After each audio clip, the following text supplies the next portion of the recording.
Hi guys, Arthur here from Homeowner DIY. Guys, this is your quick tip of the week.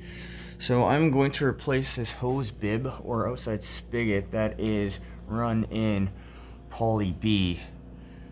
So guys, as I've already said, if you have poly B and it's exposed, just replace it with PEX and start fresh. But what I'm going to do is I'm going to show you how to basically install an outdoor spigot from scratch and the way I learned to do it. So what we'll do now is material and tools. Alright, this is the materials list. So this is a copper 90 bend. I have a boiler drain. Number 8 by 1 inch screws. 2 by 4. I have 1/2 inch PEX in the back. 3 inch by number 8 deck screws. Aquasol solder. Flux. A poly B by PEX transitional coupling, and then I have my PEX tray, so clips, 90s rings, whatever else I might need. Guys, this is the materials list for this job, so what we'll do now is the tools list. Alright guys, this is the tools list for this job. So I have my pouch. I'll need my cutters, hammer, maybe a measuring tape, we'll see how this goes. 1/2 inch crimpers, 1/2 inch close quarter crimpers. I have a 5-foot ladder in the back right. My cordless kit. Grinder and an impact probably, maybe a Sawzall, we'll see what we need. Propane torch. Now, because the torch isn't loud, all I need is safety glasses to go with the torch for safety equipment, a work light, and then an extension cord. Guys, this is the tools list for this job, so let's get started. Alright guys, so for our copper 90 bend, there is a divot here that's supposed to hold on the plate, but the plate has a little bit of play that you can't see it. Anyways, what I'm gonna do is I'm just gonna put a little bit of flux here and put a little bit of solder and solder the plate to the pipe to keep this nice and rigid together. With a little bit of play, I think over time, because this is the only thing that actually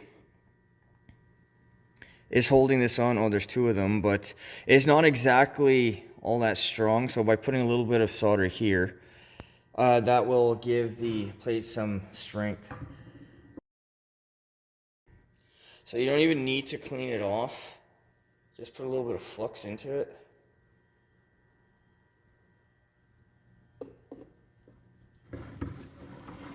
And then I'm going to go ahead and solder this into place.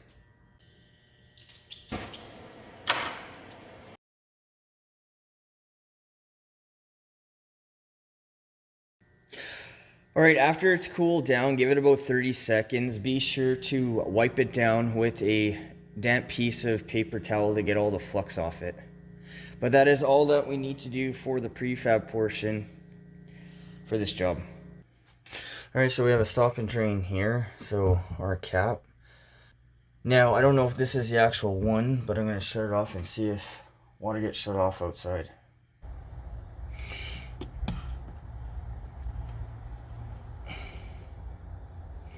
Okay, I believe this is the correct one because I don't hear water flowing.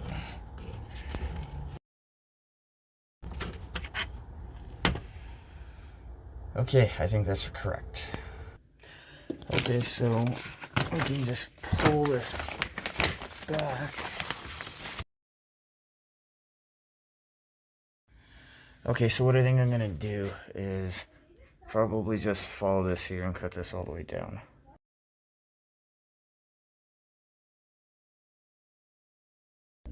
Okay, something I just noticed now, you see the 90 on the right, how much is lower than the 90 on the left, which means water is going to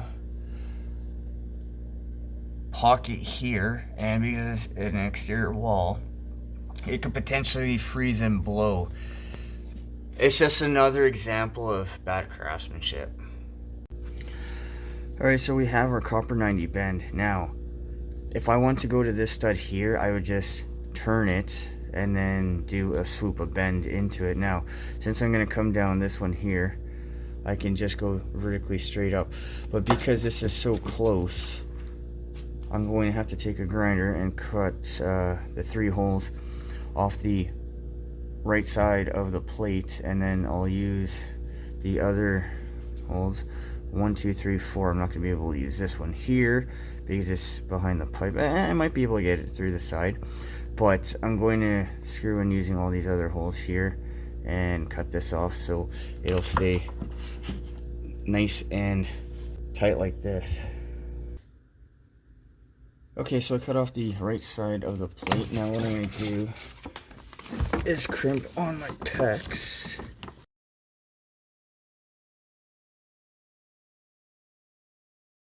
Okay, so what I'll do is, because the drill has a big hole here, I'm going to put in screws for the other 4 holes that are available.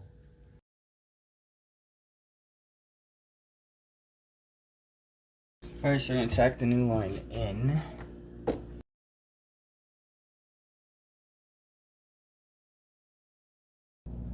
Okay, so we have the wall that separates the garage from the living space here. So I put in my transitional coupling on that side, so this is all brand new. So when this starts leaking, at least they can just go in through that side and not this side here. So what I'm going to do is I'm going to throw the block back up, and then I'm going to have to couple the two back together. I wouldn't be able to do this without coupling the pipe in one spot because it's just too tight of a space. Alright, so this is all sloping downwards. We're up near the floor right there because this house is finished. I'm not worried about this being hit by a screw when they screw down the floor. But this is now all ready to go. All I have to do is solder on the boiler drain outside, and then we can turn the water back on. So guys, like for the poly over there and then the insulation, don't put it back until you pressurize the line in case you have a leak somewhere. Okay, so I'm going to cut the end off here, put the boiler drain onto it, and then we'll turn the water back on and make sure nothing is leaking.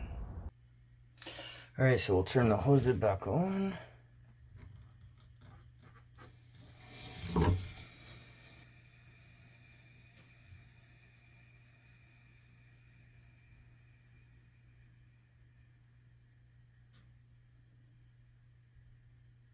Alright, it's gone silent, so I'll turn the rest of the way.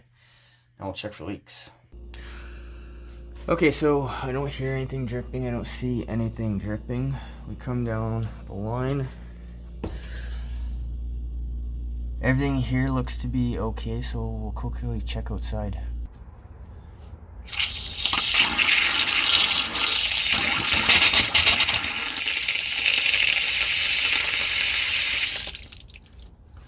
Okay, that's good to go. Alright guys, so that concludes this job. So if you want to install either a new hose bib or replace something existing with PEX, this is the way we do it here. We'll use a copper 90 bed, transition into PEX, screw the thing in, make sure that you have slope going the whole way. If you have a really long run, put a peak in the middle somewhere and then have it drain out both ways so it won't be subject to freezing. Guys, that's your quick tip of the week.